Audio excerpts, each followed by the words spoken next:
Je vous emmène aujourd'hui au château de Belleuil. Regardez, il y a Neptune et Aquilon qui vous accueillent là. Voyez, on les voit de dos, Neptune avec son trident, et il domine le grand bassin de 120 par 430 mètres de long. Et regardez, on arrive au château avec ses douves tout autour. Il y a donc eu un premier château fort en 1394, puis en 1525, c'est Antoine de Ligne, dit le Grand Diable, qui décida de l'agrandir. Son épouse était Philippote de Luxembourg et Antoine était un fidèle du duc de Bourgogne, comte de Flandre et de Hainaut, donc son propre suzerain, et c'est lui qui fit la guerre contre François Ier. Il avait 3000 hommes. Avec ces 3000 hommes, il entre dans Valenciennes et il fait prisonnier, écoutez bien, le chevalier Bayard et la Palisse. Donc c'est vraiment tout à fait exceptionnel. Il demande une rançon colossale et c'est probablement avec cet argent qu'il reconstruit Belleuil dans le style de l'époque Renaissance. En 1516, il porte la couronne royale à l'enterrement de Ferdinand le Catholique. Puis il crée l'ordre du Loup. En 1520, il escorte Charles Quint pour son couronnement. Donc voilà, Antoine le Grand Diable. Ici, Claire-Marie de Nassau, qui épousa en premières noces Albert de Ligne en 1634. C'était un érudit qui créa la bibliothèque avec tous ces milliers d'ouvrages, tous magnifiques les uns que les autres. Puis son mari meurt alors qu'il a que 26 ans. Elle épouse en deuxième noces son beau-frère, le prince Claude Lamoral de Ligne, et dont elle eut 14 enfants, 4 seulement arrivèrent à l'âge adulte. Son second mari, Claude Lamoral, est autoritaire, un guerrier. Il participe à la prise de Corbie, puis à la défense d'Arras, qui est perdue, prise par Louis XIV. Enfin, c'est un valeureux guerrier. 1648, il est fait prisonnier à Lens par le grand Condé, qui lui demande une rançon énorme. En 1652, il prend Dunkerque. 1656, c'est à son tour. Il fait prisonnier le maréchal de la Ferté et Louis XIV est obligé aussi de verser une énorme rançon, ce qui lui permet de renflouer ses finances. Il agrandit alors Belleuil d'une aile sur la première cour, la deuxième aile à droite, alors que l'autre avait été construite en 1692 par Henri-Ernest, prince de Ligne. En 1660, il est ambassadeur à Londres. Regardez, il aime le faste et un tableau représente son entrée solennelle à Londres. C'est absolument fantastique, un tableau de 6 mètres de long, je crois, enfin énorme, qui fait tout un énorme mur d'un salon. Puis, en 1669, il est vice-roi de Sicile. Là encore, un magnifique tableau montre son arrivée, son intronisation au Parlement de Sicile. Puis, en 1674, il est gouverneur du Milan. Il a une autre fonction de la plus haute importance. Nous arrivons maintenant à Claude Lamoral II, le Feldmaréchal. Petit de taille, mais haut de manière. Ça, c'est génial. Valeureux guerrier, il épouse Élisabeth de Salm, il a son propre régiment de dragons avec ses propres couleurs, il devient le conseiller de l'empereur.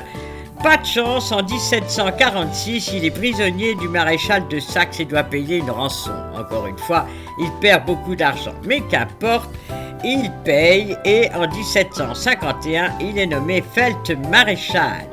Mais surtout, c'est lui qui est le passionné de jardins, de parcs et de frondaisons. Il prend l'architecte français Jean-Michel Chevautet et fait des cabinets de verdure pour se reposer, des cloîtres feuillus pour se recueillir, des berceaux de frondaisons pour ombrager les entretiens des promeneurs, les miroirs d'eau pour multiplier les troncs et les feuillages, l'enchevêtrement des allées pour empêcher la monotonie, les diagonales pour réserver des surprises. En un mot, il crée un des plus beaux parcs du monde autour de Belleuil. Mes petits-enfants ici ne voient pas tellement la beauté du paysage et préfèrent jouer au foot. Et qu'importe, ils se détendent avant de rentrer dans le château. Et on y va tous. C'est le prince Michel lui-même qui nous fait la visite avec beaucoup de gentillesse. Mais encore une fois, il n'est pas question de voir chaque objet car il y a énormément de trésors, mais simplement de parler de l'un ou de l'autre. Voilà, là, nous arrivons tout de suite dans la chambre du prince charmant de l'Europe. Le prince Charles-Joseph a ici 7 ans. Il reçoit une éducation en France, il a un père très attentionné, c'est un esprit vif, c'est un écrivain, il fait énormément de choses, il correspond avec beaucoup de personnalités de l'époque. C'est vraiment le mondain de Paris, juste avant la Révolution. C'est aussi un soldat, toujours au service de l'empereur. Ici, il reçoit au nom de l'empereur la reddition de Belgrade. Nous sommes en 1789. Là, il reçoit une députation des seigneurs de Pologne et de Monseigneur Massalski, qui est juste là devant lui. Ils viennent annoncer au prince de Ligne qu'il est désormais sujet du roi de Pologne et du grand-duc de Lituanie.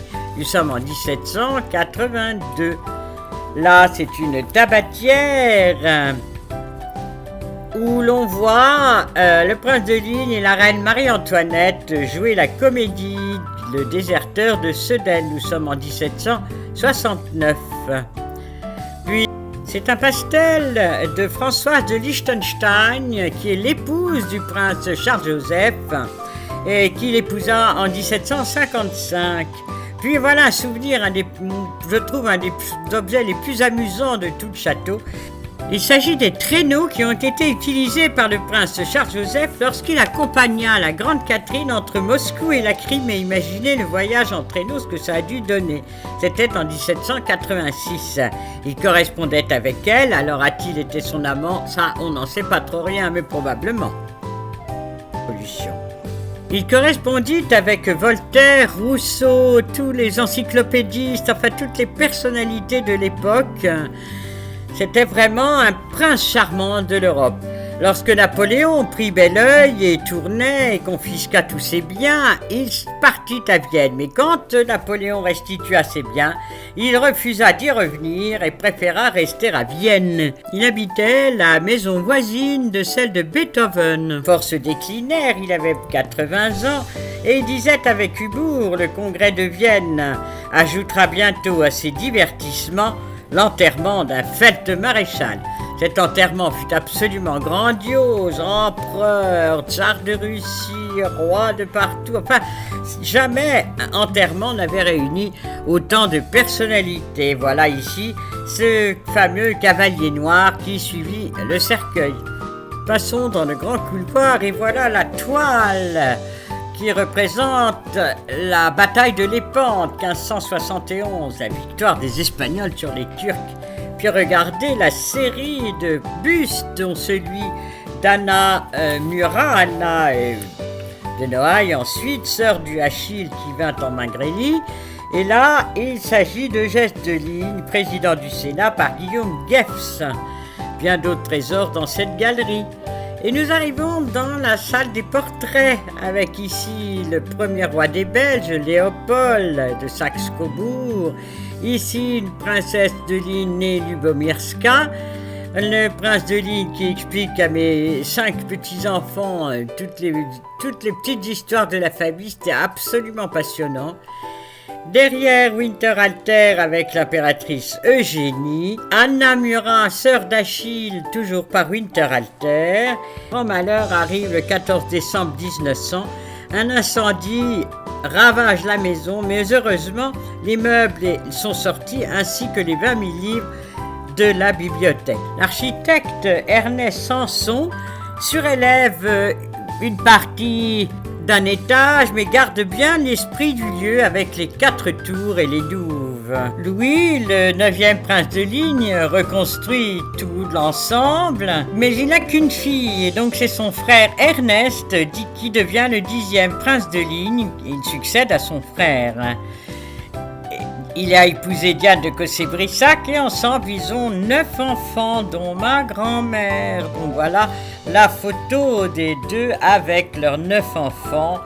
Elle a été prise à Noël 1913. Quelques mois plus tard, leur fils Baudouin a été tué dans le conflit de la Première Guerre mondiale. Puis ensuite, Henriette s'est mariée avec mon grand-père, Robert de Chabot, vous les voyez là, à Tramcourt, avec mon père, enfant, et ses 2 frères.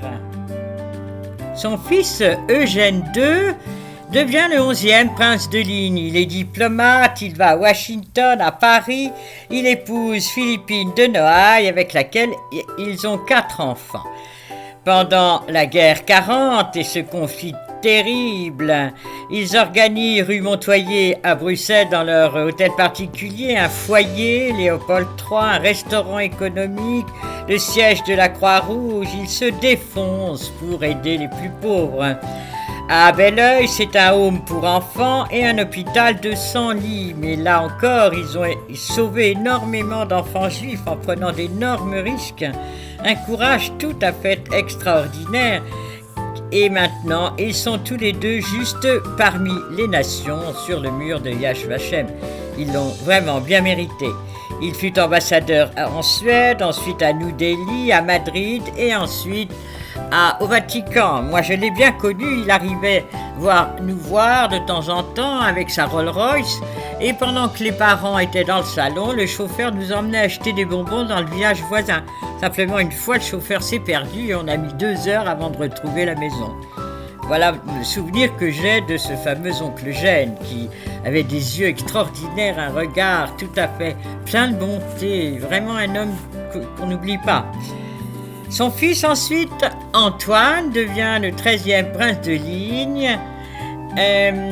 Il veut s'engager pendant la guerre 40, mais comme il ne parle pas flamand, il ne peut pas s'engager dans l'armée belge. Alors il va en Angleterre dans la Royal Air Force où il est pilote. C'est aussi un passionné d'expédition. Il part au Groenland, puis dans l'Antarctique avec l'explorateur Gaston de Gerlache. Il faillit mourir de froid plus d'une fois. Enfin, il avait toujours des histoires extraordinaires à raconter. Il épouse Alix de Luxembourg. Ils ont 6 enfants, 3 petits princes et 3 petites princesses. Il se passionne pour développer Belleuil, l'ouvrir au public. Son fils, Michel, 14e prince de ligne, lui aussi est pilote d'hélicoptère. Et puis, il épouse en 1981 Éléonore, princesse d'Orléans-Bragance. Ils ont 2 enfants, Henri et Alice. C'est lui qui donc nous a fait visiter la jolie propriété. Vous avez peut-être remarqué que devant le grand bassin en arrivant, il y avait des pharaons parce qu'ils préparent des fêtes. Alors des expositions d'Amaryllis, des œufs de Pâques à Pâques. Enfin surtout, n'hésitez pas à aller voir ces fêtes qui sont toujours magnifiques. Elles permettent de tenir cette propriété au bouton, ce Versailles de la Belgique absolument royal. Je vous dis à bientôt pour une autre visite. Au revoir.